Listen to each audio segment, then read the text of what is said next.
So all of your social activity is centered around one thing, and that's you and your brand. Okay, so who are you? I want you to think about how you act in the real world and how you actually want to be perceived as a business. It's really important to understand what your values are, so then you can then translate that online. And also think about why you are using social media. It's really important to understand why you're using each channel, what the purpose of that channel is for you. A lot of people are using social media as a sales channel. It's not a sales channel.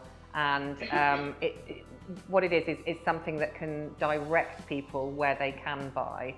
Social media is a place for engagement and a place for building relationships.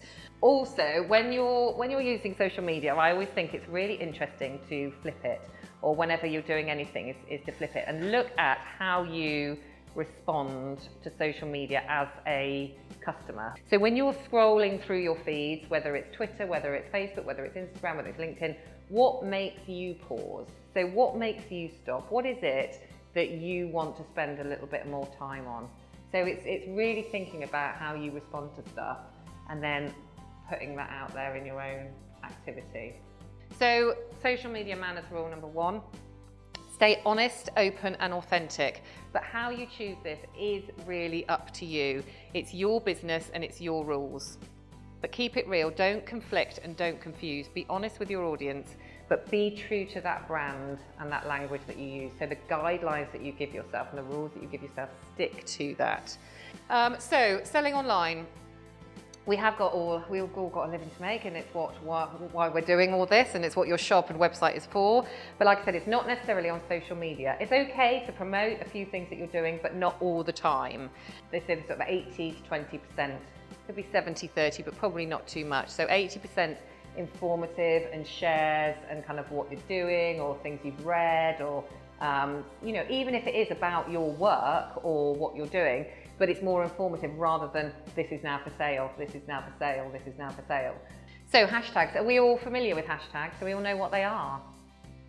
Yes, good. So a hashtag is a very highly useful tool, as you know, but it does need to be respected. Used properly, it can attract a lot of traffic your way, but used badly, it makes you look unprofessional, salesy, and unapproachable. There is a limit. For example, these kind of tweets, the top one, I mean, when I saw this, I was like, they've hashtagged morning, every other word was hashtag designed to deliver, hashtag positive, hashtag future, for hashtag Britain. It's like, no, we know that this, you see it, you think, you don't talk like that. We don't talk like that, do we? And also, here, the other one, there's 15 hashtags on that tweet.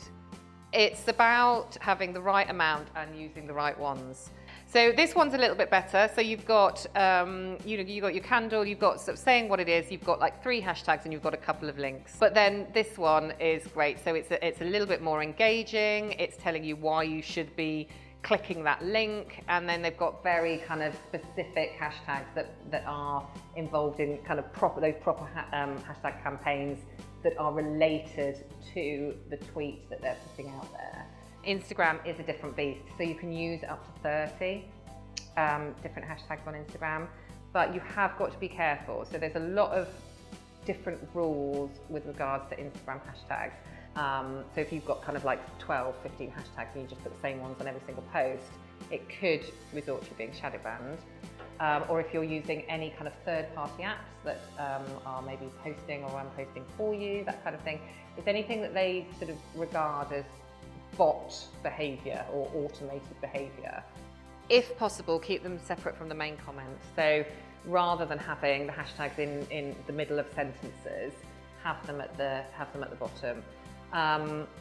But yeah, if you can use more than 11 on Instagram, that's when the engagement starts going up. So it's between 11 and 30. It's using a range of broad hashtags and kind of more niche hashtags as well, because then you've got the opportunity to be seen by more people. And do get involved in the hashtag campaigns. 4, let's talk about tagging. Of course, you want to let the right people know what you've shared. And tagging is really useful to let people know you've mentioned them or referenced them. But it really should be done to people, only people that you know. There are a lot of people out there that literally just tag a ton of accounts in a tweet or an Instagram post or something that they have no connection with them. And then what you're doing is you are bringing people into something that actually isn't our brand. It's not, you know, it's kind of like, well, I don't want to be connected with that.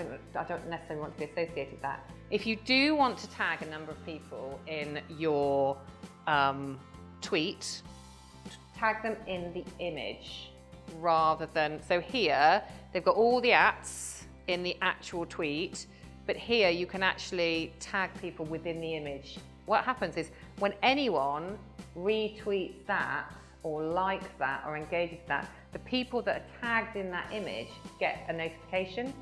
So every time that was retweeted, which was 22 times and liked 14 times, I got a notification that a picture that I was tagged in has got retweeted. If you tag relevant influential accounts within your posts that you already have a good relationship with, it can increase your reach because you're tagging them in and then they are going to be retweeting because they are tagged in that post.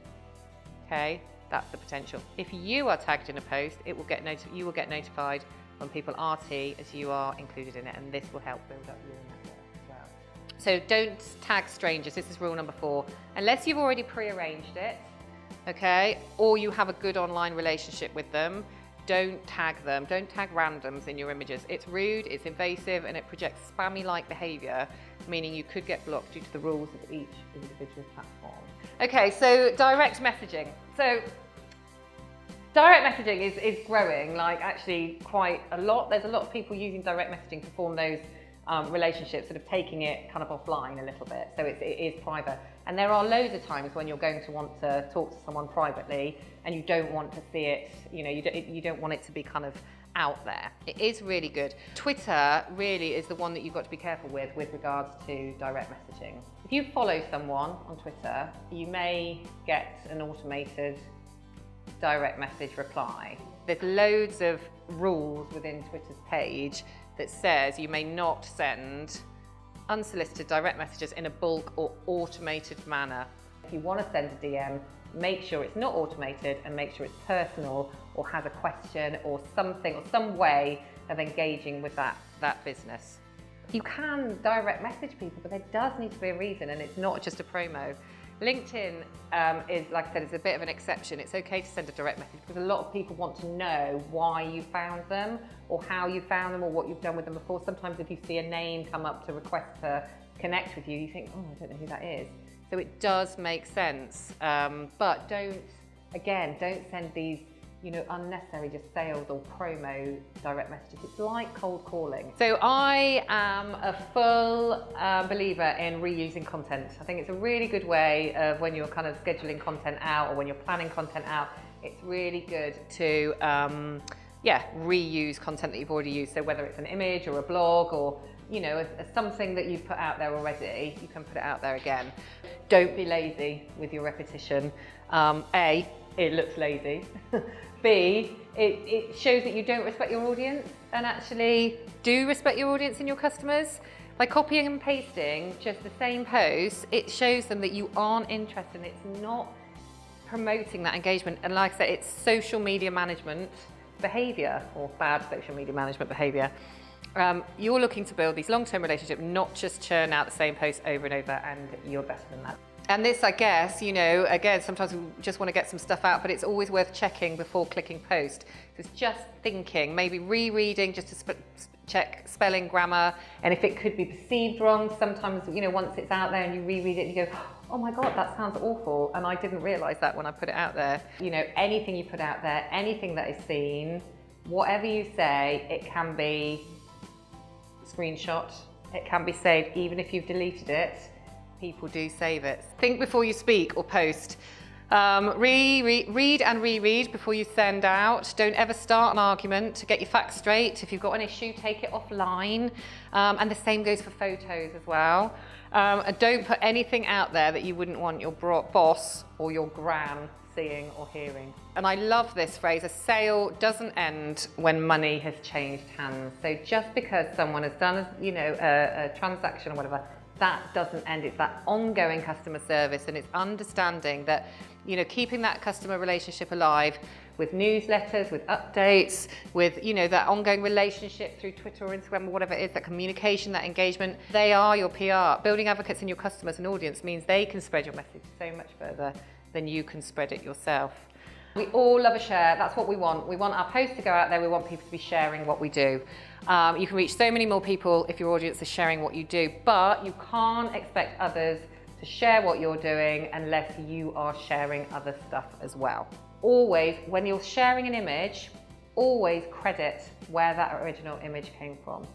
A lot of people will just Google an image, they'll take it and they'll share it either in their blog, either to put in a tweet or put in an Instagram post or something like that. If it's not your image, you don't own it, you're stealing that image. So just because someone's followed you, it doesn't mean to say you have to follow them back, because you really, really don't have to at all. I always say follow accounts that inspire you and that you love to see their new content, because ultimately everyone that you follow, in a way you're in control of your newsfeed. Everyone that you follow comes up in your feed, and so you are in charge of that. So what do you want to see in your feed? And that's who you should be following. And it is okay to unfollow people if the content they are sharing isn't what you want to see in your timeline. So rule number 10, don't follow everyone and anyone, okay? Don't just follow like thousands of people just to get the follows back. It just doesn't work. Keep it relevant, on brand, and content you want to see. Don't ever ask for a follow. Your audience has got to be based on what is mutually beneficial for both of you, and think long term. Slow and steady growth is best. Be human, professional, polite, and how you would want to be spoken to. And, you know, keep that conversation going online wherever you are, whatever platform you're on. You know, ask people more about what they're tweeting about. So if there's a tweet that goes out, if you want to know more about it, ask them, you know, reply, talk to them on their Instagram feed, and engage with those who have left comments for you as well. So it's not just about putting out a post and then someone saying, oh, this is great, or whereabouts are you, or who did you see? You know, it's actually responding to that. Everything you do online should be in accordance with your brand values and message. Remember the purpose of what you're doing. Remember your message. Remember everything, those guidelines that you've set yourself. Act online as you would offline. Engage with others and show interest in what they're doing. And don't bombard with sales and promotion. Don't put anything out there that you wouldn't want a future boss or your brand to see. And if in doubt, check or just don't do it.